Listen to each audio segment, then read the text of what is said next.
is it allowed to look for the lost ark? Is it allowed to use technology to search for the lost ark? And we saw the correspondence between Rabbi Getz and the Lubavitcher Rebbe on this question. Rabbi Getz tried to look for the lost ark, and the Lubavitcher Rebbe actually tried to stop him, and he was against looking for the lost ark. And the question is why. So, first of all, if you could see in section D, source 4, that the Maimonides actually writes at the beginning of chapter 4 of Hilchot Beit HaBchira, so he writes the following: אבן הייתה בקודש הקודשים במערבו שעליה היה הארון מונח. בעת שבנה שלמה את הבית וידע שסופו לחרב, בנה בו מקום לגנוז בו הארון למטה במטמוניות עמוקות ועקלקלות. At the time that King Solomon built the temple, he knew that the temple is going to be destroyed. So therefore he built a secret vault that at the time to come it would be possible to hide the ark. Sorry? Right, yes. And then King Solomon gave the secret for the place of a hidden tunnel to the Levites, the special Levites, who they and only they knew where the secret place was. And then when King Yoshiyahu understood that the destruction of the temple is coming close, so he said that so he said to the Levites, now it is time that you use your secret information from King Solomon and take the ark and hide it in its hiding place. So this is actually what the Maimonides says. And the question is, this is what the Lubavitcher Rebbe asks, we know that everything that the Maimonides says in Mishneh Torah has got halachic implications. So what halachic implication does the story of the concealment of the ark have? Why did the Maimonides write so much about it? Why did the Maimonides describe all of this history, all of this information about the ark? So what do you think? What do you say? Well, it's obvious that the Rambam was very fascinated by the ark. I think the Rambam thought that the ark had been discovered in his lifetime. Ah, okay, so. But he legitimately thought that this was a practical thing to talk about because this practically could be found. Mm-hmm. Okay. Yes. Yoshiyahu. He lived very close to the destruction of the temple. So in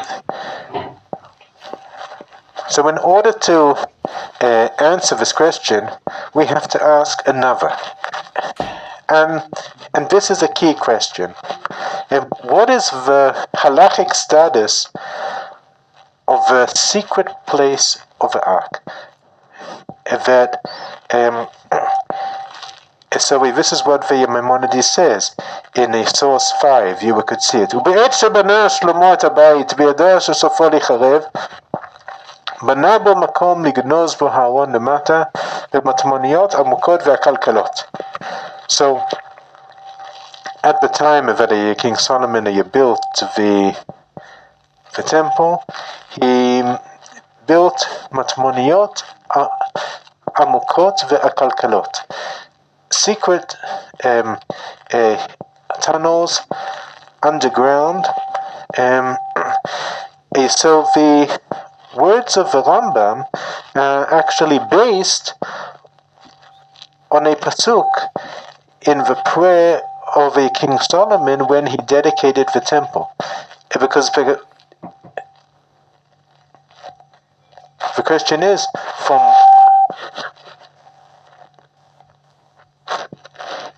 where did the Maimonides know that a King Solomon actually built this?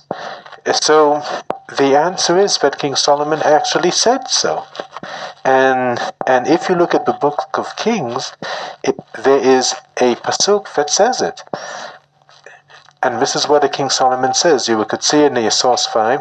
ואשים שם מקום לארון אשר שם ברית השם אשר קראתי עם אבותינו והוציא אותם מארץ מצרים.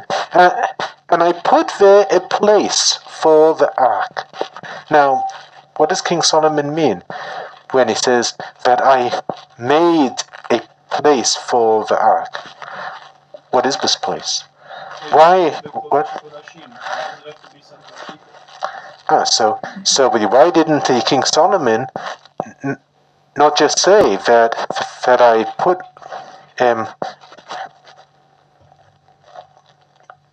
that I made the Kodesh HaKodeshim for the ark? Why does he say? That's the only logical conclusion. What other place would there be? Okay, so we don't need to go out on some idea that there's a secret tunnel and a chamber and all of that. The place he built for it was the place that it was. Okay, that is a possible explanation. However, there is a very similar question on a different verse that he talks about the concealment of Ark at the time of King Yoshiyahu. And you could see it in source number 6. ויאמר ללוויים המבינים לכל ישראל הקדושים להשם, תנו את ארון הקודש בבית אשר בנה שלמה בן דוד מלך ישראל, אין לכם מסע בכתף, עתה עבדו את השם אלוקיכם ואת עמו ישראל. What does Yoshiyahu mean when he told the Kohanim to put the ark in the house that King Solomon built? Where was the ark until now? And how putting the ark in the house is actually going to protect the ark throughout the ages. So the Tosfot Rosh in source 7 actually explains both of these verses.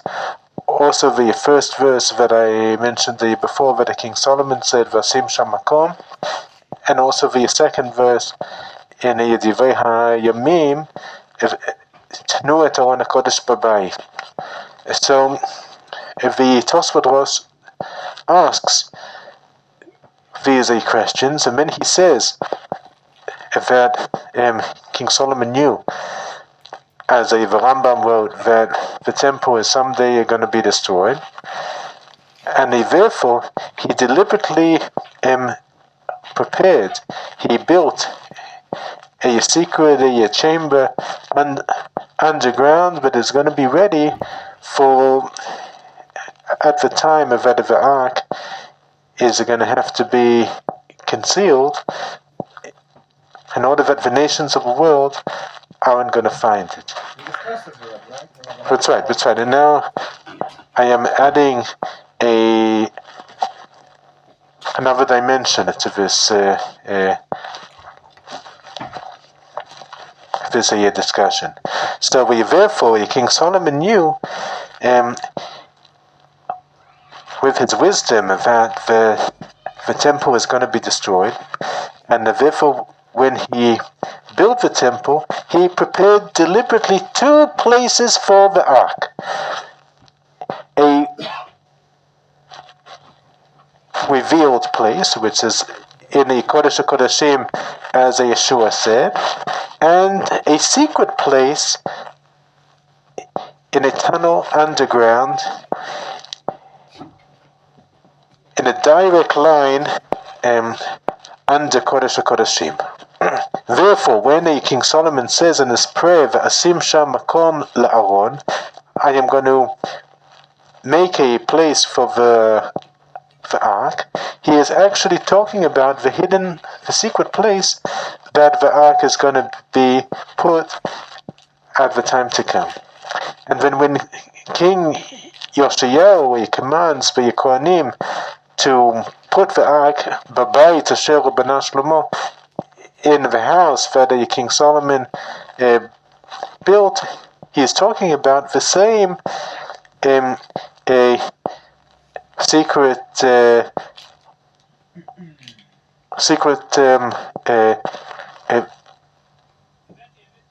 vault that is supposed to be underground that King Solomon built. So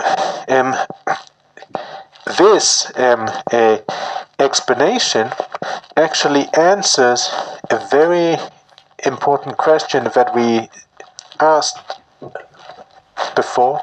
Is it allowed to look for the ark? And what is the halachic status of the secret place of the ark? So this is exactly what the Lubavitcher Rebbe says, and you could see in a section F, as holy as the Holy of Holies, in a source 9. The Lubavitcher Rebbe explains the significance of preparing a special place to conceal the ark, and he says like this: מלכתחילה נקבע בבניין הבית שהארון כאילו יהיו לו שני מקומות בבית המקדש. King Solomon wanted there to be two places for the ark to stand, a hidden place and a place that is visible for all.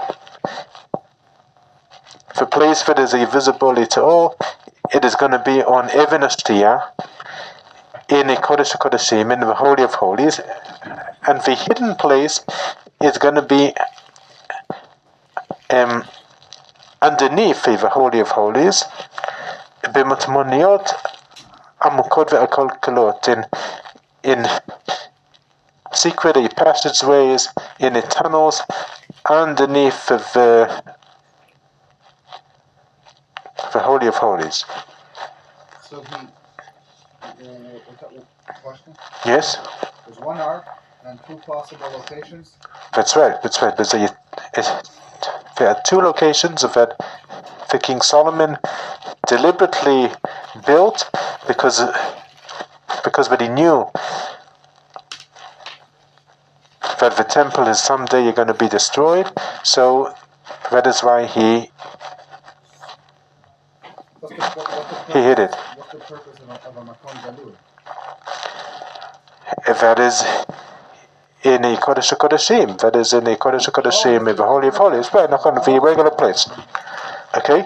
So now, if the Lubavitcher Rebbe says, and you could see it in source 10, that King Solomon sanctified the hidden secret place of the ark as part of the Holy of Holies. So that is why the Maimonides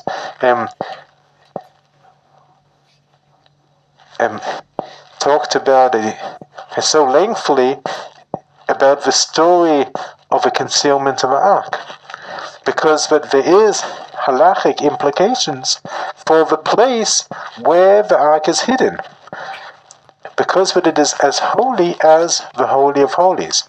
And that is why the Lubavitcher Rebbe told Rabbi Getz not to try and look for the ark, because that as one is not authorized, is not allowed to go into the Holy of Holies, one isn't allowed to enter the secret hiding place of the ark.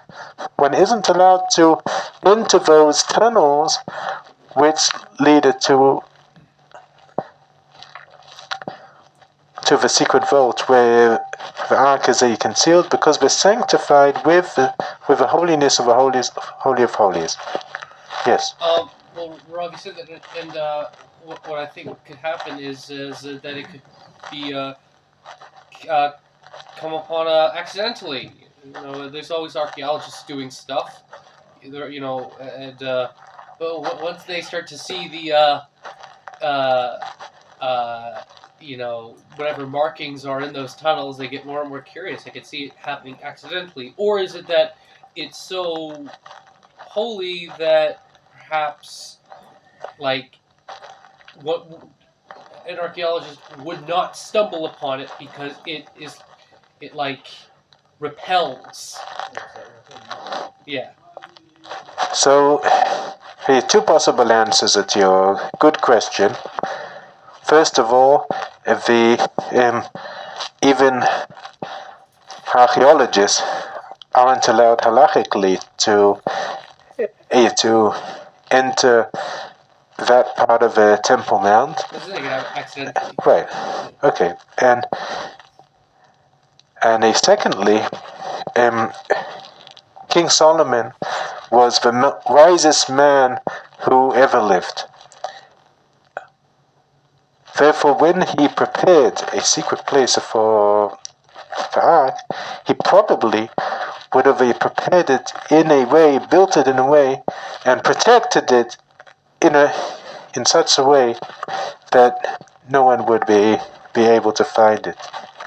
So I don't think that anyone would stumble across it accidentally. Yes. But didn't we discuss in one of the earlier segments that there was this rabbi who deliberately went to look for it and dug, and then the Arabs responded by digging from the other side, so they clearly knew where it was located. Rabbi Getz. This is the story. Oh, this is him. That's right, this is the same Rabbi Getz, and the Lubavitch Rebbe tried to stop him. He was with the pistol where he started shooting. That's right. I don't know, a Kabbalistic man covered in white, I wouldn't expect him to start shooting people with it. He just pulls out the rope, yeehaw! I don't know. The truth is that Rabbi Getz was an extraordinary person. He was an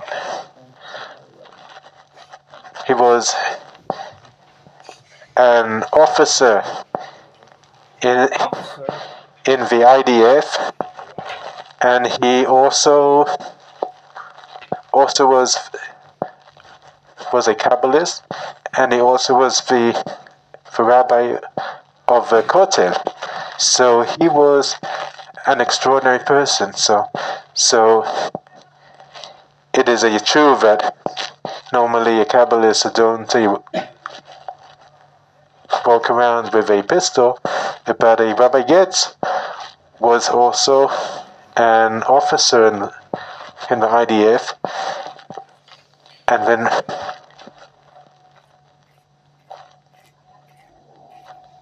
he also said that, as I mentioned before, that he had a Kabbalist yeshiva called the Beit El Yeshiva in the old city, and not everyone could be accepted to learn in that yeshiva, and Rabbi Getz has said that any student who wants to learn has to serve in the army before, because but he believed that Mesirut Nefesh, the dedication for Am Yisrael, is the most important. I think I'm a phone man for the cause. I mean, not for the fans, but...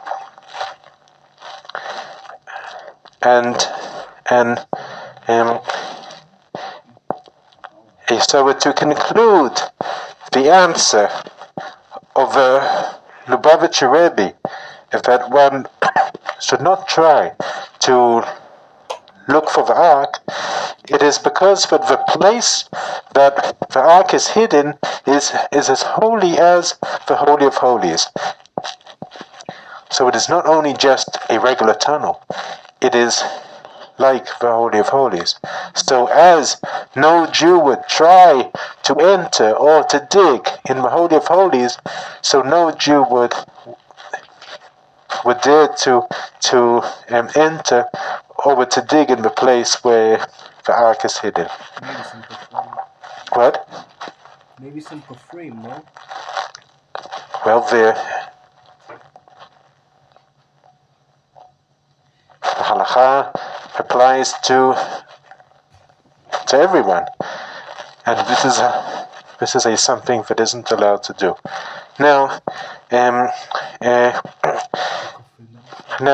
also, I believe that even if one would try using a technology to look for the ark, the technology would not. Ooh, getting all sci-fi over here. Yeah. Would not work. And there is a story in 1982, after the entrance to the tunnel was blocked off with tons of cement, after the political uproar and everything, and the digging was a stop, a group of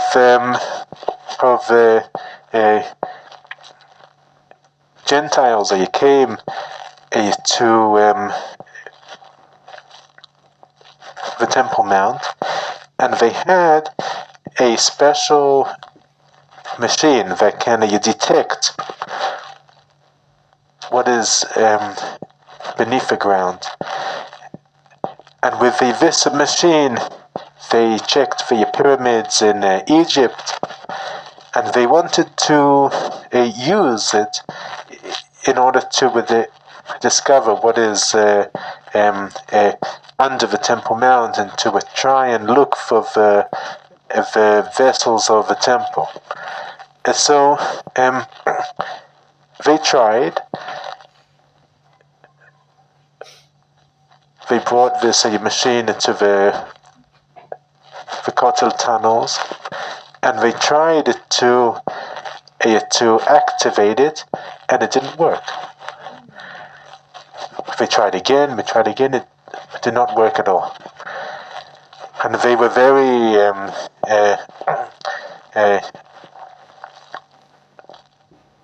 very upset about that, but a rabbi said that it probably means that it is not the right time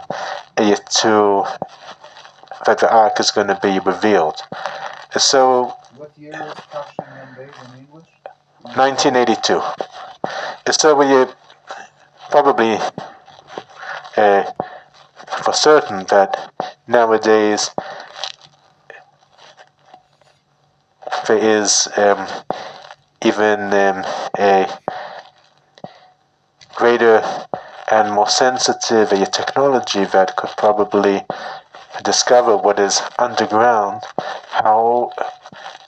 However, I believe that even if one would try using this technology, it would fail to be of any use, as what happened in 1982.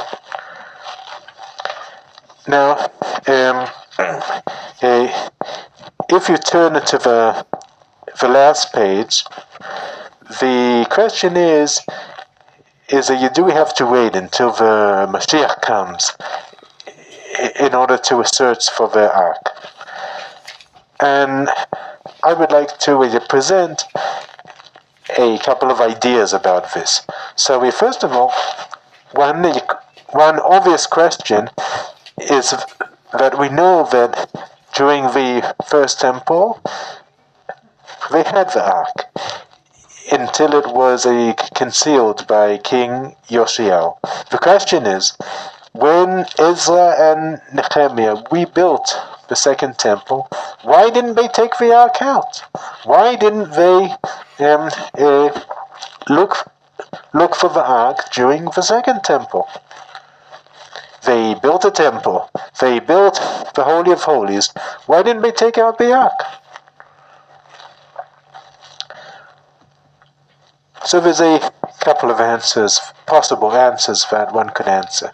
The first answer is that nobody knew where the entrance would be, because the Levites who knew the secret of the entrance, they no longer existed.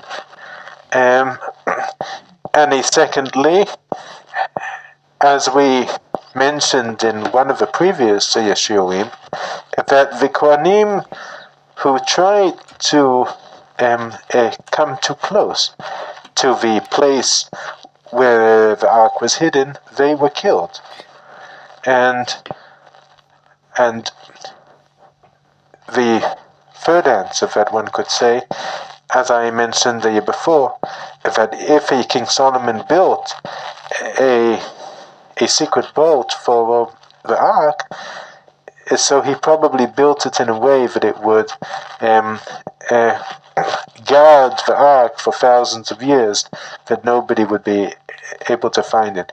So the probability is that the people of the Second Temple weren't able to take out the ark, even if they wanted to.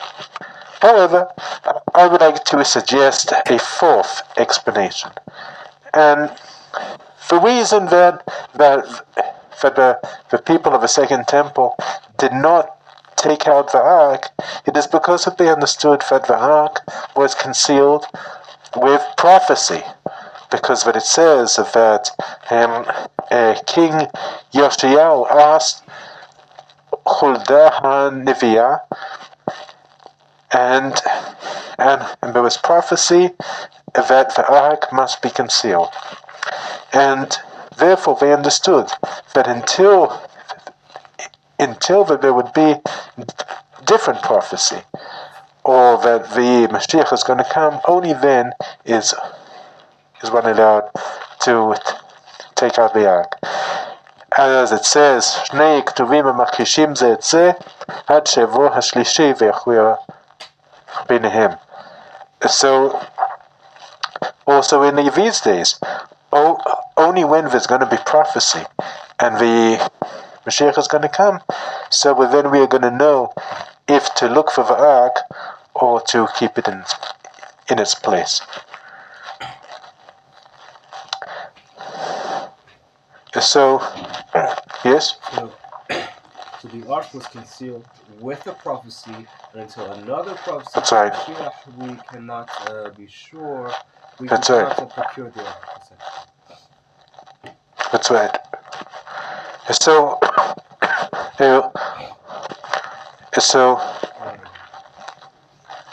also, we have got a safek. We have got a doubt if there is going to be a need for the ark in the third temple. Because that it says there is a prophecy of Yirmiyahu. It says, Lo yamud Aron Brit Hashem, v'lo ya'aleh alev, v'lo yizkru bo, v'lo yifkedu, v'lo yaseh od. There is a prophecy of Jeremiah the prophet, who says that there is going to be a time in the future that there's not going to be any need for the ark.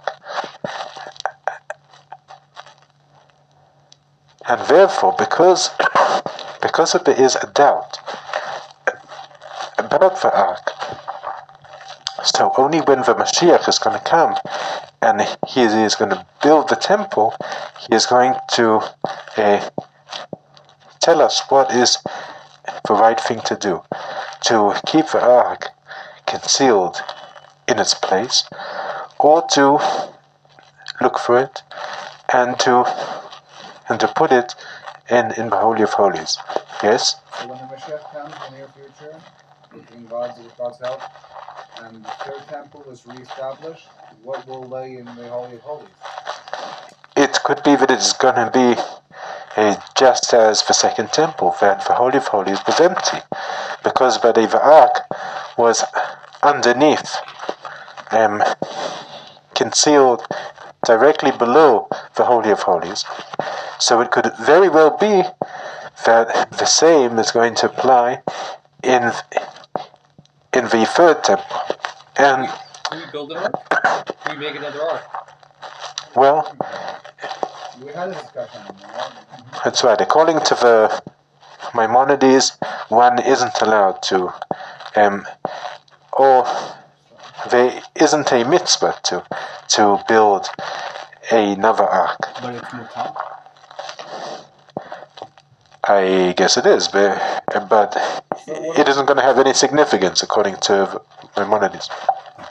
Yes. After Shlomo HaMelech, nobody was looking for the ark. Literally nobody. After Apart from the destruction of Second Yoshiao. That's right. I mean, they were dispersed by living despots or dictators who came in and conquered. Mhm. So they didn't have time to think about looking at the ark. They were persecuting, they were fleeing persecution, and they were right. I understand that out of all these millions of people, there would be at least one like Rambam, or we have so many prophets. They never talk about it. Honestly speaking, we read about Nehemiah. He never mentioned anything about the ark. And we talk about Ezra. He never mentioned anything about the ark. Just the construction of the temple, construction of Yerushalayim, but they never talk about ark. So was there a specific reason why they were quiet about the ark? And suddenly, after the destruction of the temple, after hundreds of years, people start wondering where is the ark.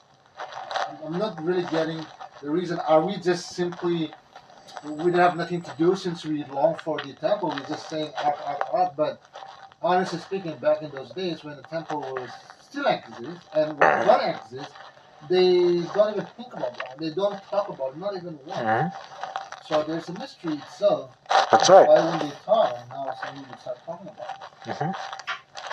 That's right. Definitely, it is a question, but we do see that sages did talk about it throughout history, as Maimonides and the Tosfot Rosh and numerous others.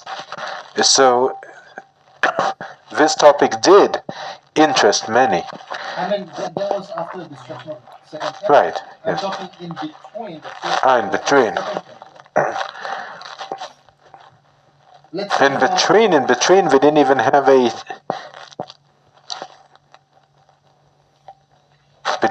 a temple. So before you start looking for the vessels of a temple, you should build the temple itself. And perhaps they understood that it was a prophecy that the ark has to be concealed, and they also knew that the second temple was temporary. Yes. Could it also be possible that the people like Ezra and Nehemiah at that time they all knew that the ark was still in Farabai and still there, concealed, Yes. and that there's no need to talk about it?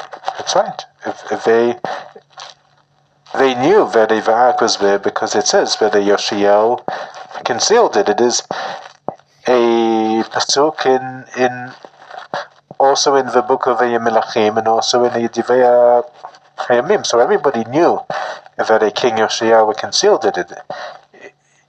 It also says it in the Talmud. So this is something that everyone knew. So anyway, in order to answer the question that we began with, is it allowed to use a technology to look for the ark? The answer is no. First, as the Lubavitcher Rebbe says, that the secret tunnels leading it to the vault where the ark is concealed is as holy as the Holy of Holies, and as one would not dare to enter the Holy of Holies, one also wouldn't dare to enter the place where the ark is concealed. And secondly, we said that the people of the Second Temple did not look for the ark because there was prophecy saying that the ark has to be concealed. And the third reason that we said that because there is a doubt if we are going to need the ark at the third temple, because there is a prophecy in Yirmiyahu says so. So that is why the best thing to do is to wait until the Mashiach comes, and then he is going to tell us what to do, if to search for the ark or to leave it in its place. So this is the answer to the questions. Any comments? Any questions? Anyone? Yes. I have a broader question, Yes. and this continues this thought about looking for the ark in a historical context. When are we to bring in or introduce certain ideas into mainstream into the mainstream conversation among Jewish people? Are you understand my question? So, for example, like Usher pointed out, apparently there was a big chunk of time where the whereabouts of the ark were simply undiscussed for whatever reason that may be. But how about, like, this state of Israel wouldn't have come into existence if certain Zionist pioneers didn't begin thinking for themselves and, introduce this into mainstream, into the mainstream. Someone has to take a step. So, I think everyone here agrees, I don't want to speak for everyone here, but those who say that we're going to only immigrate to Israel once Mashiach comes, that's error. It's wrongful thinking. Right. Because God, doesn't tell us to sit idling and wait for everything to magically appear, in the blink of an eye. We have to take the first step and act. Right? As Hirsch always says, a Jew must act to produce results. Yeah, so if you're about to act, results. Right. So, I understand your question, and it's a very, very good question. I also asked myself, obviously, a question before the issue.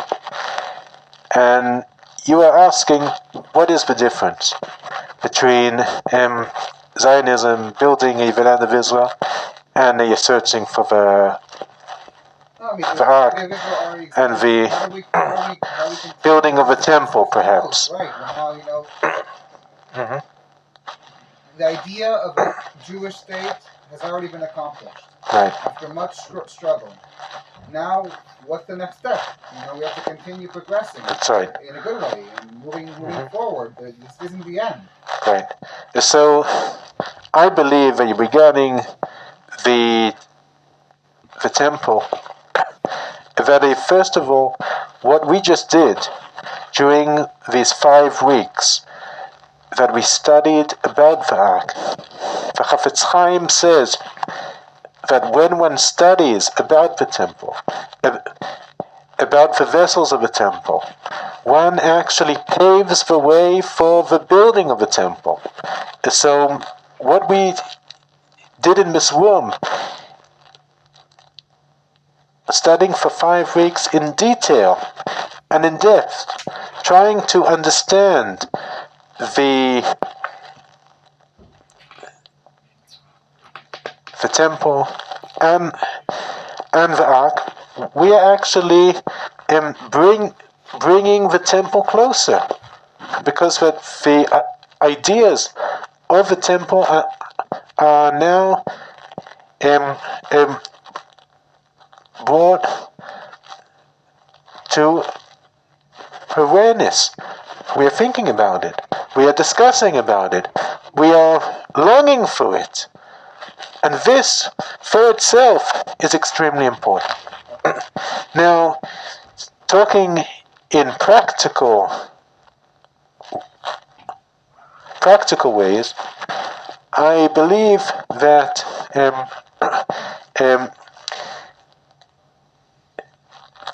there is no point in building the temple when the nation of Israel aren't yet at the right level of longing for the temple, and there is still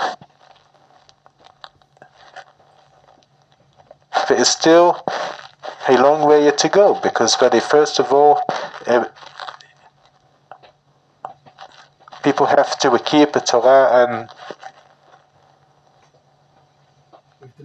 and mitzvot. People have to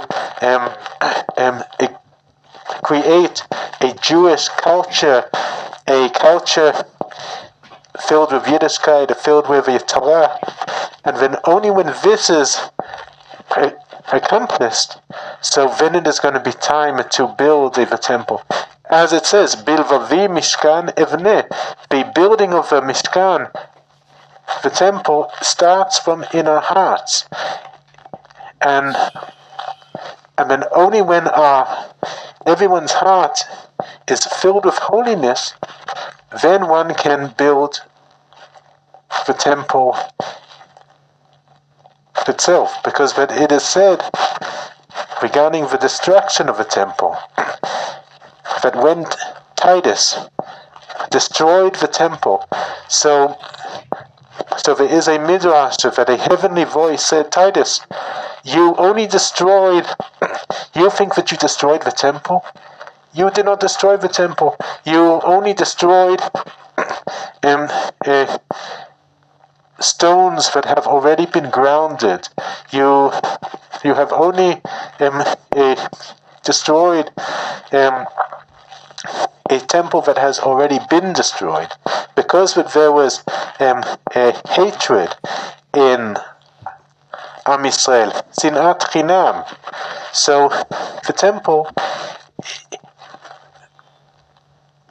was already destroyed. Titus actually didn't do anything, because the temple in people's hearts was burnt. It was destroyed. So if the temple was destroyed because of bottomless hatred for people who are not like us, who do not think like us, who do not believe like us, because the temple was destroyed from hate, Rabbi Cook says that the temple is only going to be built from love.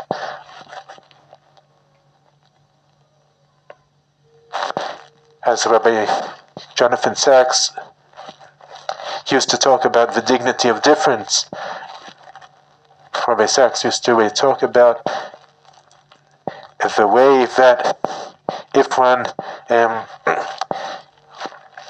respects even those who are not like us, and sees the diversity and the importance of different views in worshipping Hashem, in Torah and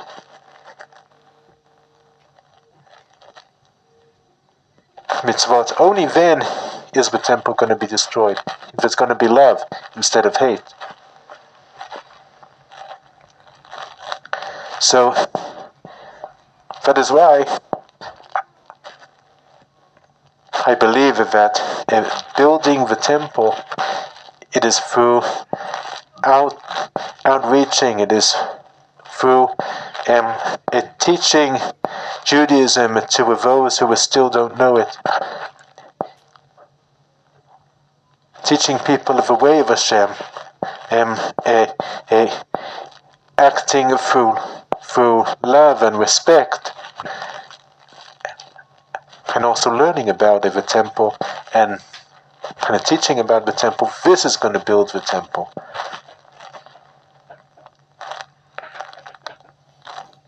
So we can say the Rabbi is one of the pioneers of the future building of the temple. No, Plans devoted his life to promote Jewish education. No, there are greater pioneers like Rabbi Israel Ariel, who actually established the institute of the temple, Machon Meir. He actually dedicates his life to teach about the temple and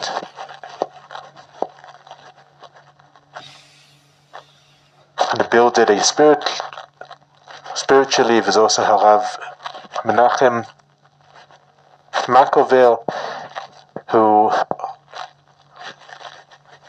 was also a great pioneer about a teaching about the temple. And then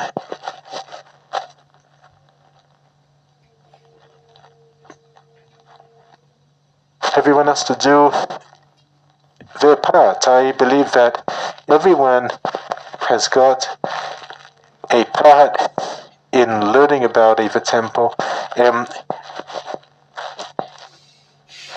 Everyone has got a special vessel that can